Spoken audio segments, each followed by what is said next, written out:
Hi, it's Wes, and today we have something big and new. This is the Tolifo X-350B Lite. Doesn't feel very light to me, but there's a lot of power in this light, so let's get into it. Starting with the build quality, as we always do. Oh, this is a hard light to sit on my desk. This design is very familiar. Let's take it apart and have a closer look at it. So as you can see, we have a big ol', very thick metal shell with plastic items screwed onto the front and back. Our Bowens mount, unfortunately, is just plastic, and also they saved a little money and didn't make it solid plastic. It does feel extremely sturdy. I do trust it. I like the Bowens release on the top. It is nice and easy to get to. Honestly, I would go a little bit bigger. Our light protector on the front is made of glass, not plastic, thank goodness. Our retention arm on the side is a lot like you see on aperture lights. Kind of tightens down a disc on the inside. On the bottom here we have a plastic umbrella mount. It is a Bowens mount on the front, important thing. On the back here we have a slightly squishy, not even slightly squishy, a very squishy plastic screen. Very standard D power connector, kind of a generic off-on switch, but it's nice. Clicky clicky buttons. And a wheel that, it looks nice, but at one point in the rotation, it gets kind of stiff. It's a weird feeling. Has some nice click, but I don't know, maybe it just needs to be broken in more. One important note, however, this comes with this cap. As you can see, it's a little discolored in the middle here. That's because I thought, well, this is black. Normally lights come with a clear one, made of a different sort of plastic. I decided to figure out how long it would take for these caps to heat up if, say, you accidentally turn it on. I hear from people all the time, and I've done it myself, accidentally turn on a light, you're setting up, you plug it in, you're going to get your light modifier. It's left on for, you know, a minute or two. No big deal. With this black cap on, absorbing all the infrared radiation straight into the cap, this thing started melting and smoking. It was over 100 degrees Celsius in less than 15 seconds. Whereas this perforated plastic cap, it took over 45 seconds to hit 100 degrees Celsius, and it never melted or smoked. I have already contacted Tolifo about their use of this cap. It is not a great idea, and if you have other caps that you can use, I would say don't even chance it. This just isn't safe to put on your light. So no big surprises here. It looks a lot like the Godox SL300. It is a pretty basic, very standard design. There's a handle on the back here. It's plastic. It's reasonably thick. Not as nice as the coal bore handles, which are kind of overkill. I'm going to give this a 7.5 out of 10 for build quality. Feature set. Lots of power. This is the X350, but generally it doesn't output much more than 300 watts of power, but that's still a lot. With 300 watts of power through a softbox, you have a lot more capabilities. You can capture action. Normally when I'm taking pictures while using constant or LED light, once you put it through a softbox, you can't be using high shutter speeds or you're going to be going crazy on the ISO. Whereas this one, you have lots of power and we're able to do some motion, some movement shots and actually capture that action. Now obviously using a strobe would be more ideal for that, but this is getting the job done and will let you do more with one light. Now, this is a big light to be doing more with though. We also have app integration. We're going to look closer at that app. There's no DMX control on this. Great feature to have is a Bowens mount, which is more and more common these days, thankfully. The very standard power connector, no external power brick, very convenient. It is a plastic umbrella holder, but it's pretty thick. Now, there is no obvious way of powering this from a battery though, so that's your trade-off for having just a straight AC connection into the device. Whereas with most larger aperture lights with this much power or more, you can still use their V-mount battery caddy and power it off of dual V-mount batteries. And here's your seizure warning while we test our effects. If you want to skip over this, jump to 7 minutes and 25 seconds.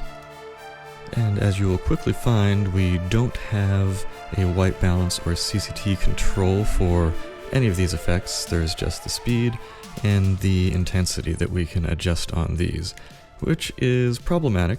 Not the worst, because when we get to the fire effects, it does automatically default to a very warm tone, whereas on some lights where you can't control the white balance, you'll end up with daylight or even cooler tone on the fires, which is just bizarre. So at least their starting point is correct. However, we still need that control over the white balance depending on how you're filming things. And here we encounter an oddity. There's this flame and fade icon effect here, and to be honest, I don't know what they are or what they do. They don't seem to do anything. I will leave a comment if I find out at some point, but as of right now, nothing. However, it doesn't really matter because we have the campfire, the candle, explosion, breathing, those effects already, so I'm not sure what they would be for in the first place. Also, as you can see from our effects list, it is not the most comprehensive list of effects. Of course, if you go with the Aperture Sidious effects ecosystem, they have just tons of effects, from legacy effects to new effects, just an overwhelming amount, but the basics do seem to be covered here. At least the basics for a CCT light, not an RGB light.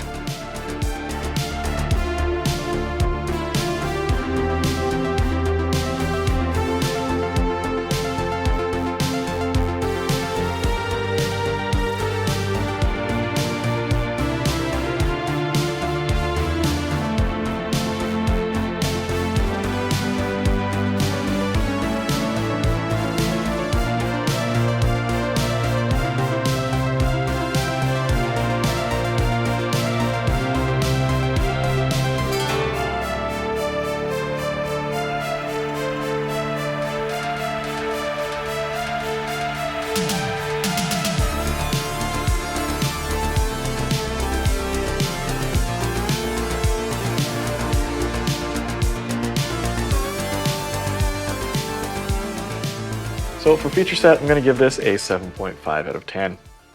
Good, but not great. Usability. Very simple design. I prefer to have two knobs. Let's get this plugged in. I need a power cable. This is where I keep them. Turn this on and try not to burn out my retinas.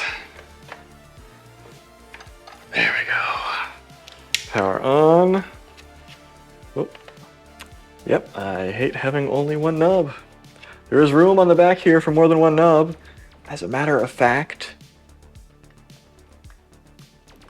there is a hole in the middle of the back where there used to be another knob in this chassis. I want that knob back. The viewing angles on this screen are not great. It looks okay straight on, and then it kind of fades out, and then it pops back again. If you're looking from underneath, it's really hard to tell what you're doing. Don't much care for this screen. Now, having more than 200 watts of LED power is a huge bonus, as most light lines top out at just 200, so we're up to almost 300. So at 2700K, we have 297 watts, 5600K, we have 294 watts, 6500K, we have 290 watts of power. So obviously this is a 300 watt class light, not 350. Overall, for usability, very simple. I want that extra knob. Some people would like to have DMX control. It's an 8.5 out of 10. Light quality, now this is where everything gets crazy. I was expecting this generally value-priced light from a lesser-known manufacturer to, I don't know, try to hang with the big boys. But if we check out our light measurement data here, this is our new number one, which really surprised me. So we have a 98.1 CRI. At 5600K, we have a 98 R9. We have very stable Kelvin shift, so if you start at 5560, which is what this puts out when you put it at 6500K, bring it down to 10%, your Kelvin only shifts by 10, which is just totally insignificant. Our CCT accuracy is fantastic, 2700K, 5600K, 6500K, they're all very tight. And here's a little video where the X-350B is the key light, and the colored background light is another Tolifo light. Review coming soon, the SK135FR. Makes people forget things they knew. It's easy to see. It's happened to me. I've already forgotten every other but you. Oh baby, I'm gonna love you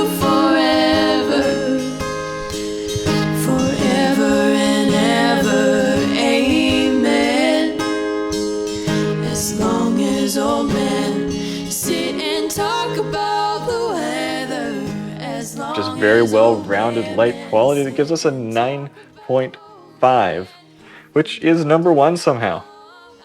And look at the size of this COB, it's gigantic. Love that.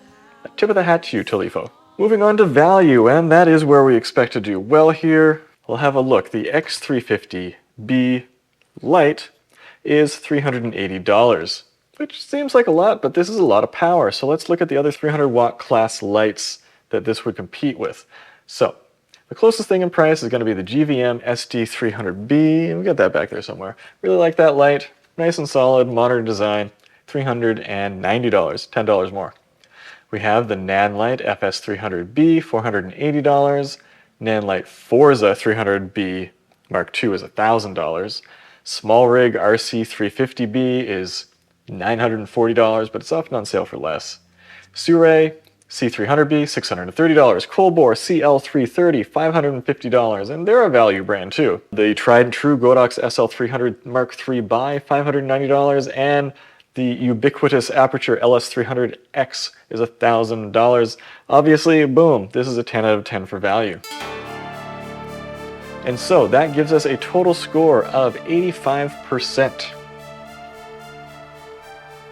Let's have a look and see where that fits on our rating scale. There we go, we're coming in pretty close to the top of the pack, surprisingly. We lost a few points for being a little bit squishy and a little bit plasticky, but overall this is a solid light, a solid buy, just a little bit big in the bag. Interesting thing is that there's a ton of empty space here, so while the LED is actively cooled with these heat pipes and heat sink, the power supply in the back here is just passively cooled with a lot of open space. A more advanced design, they could make this smaller, but they decided to make it probably more reliable. There you have it. What do you think about the new Tolifo X350B Lite? They're trying to give you the most bang for your buck, and I think they really succeeded. If you want to pick one up, there's going to have a link down in the description below. But until next time, no, don't use that. Let's go take some photos and some videos.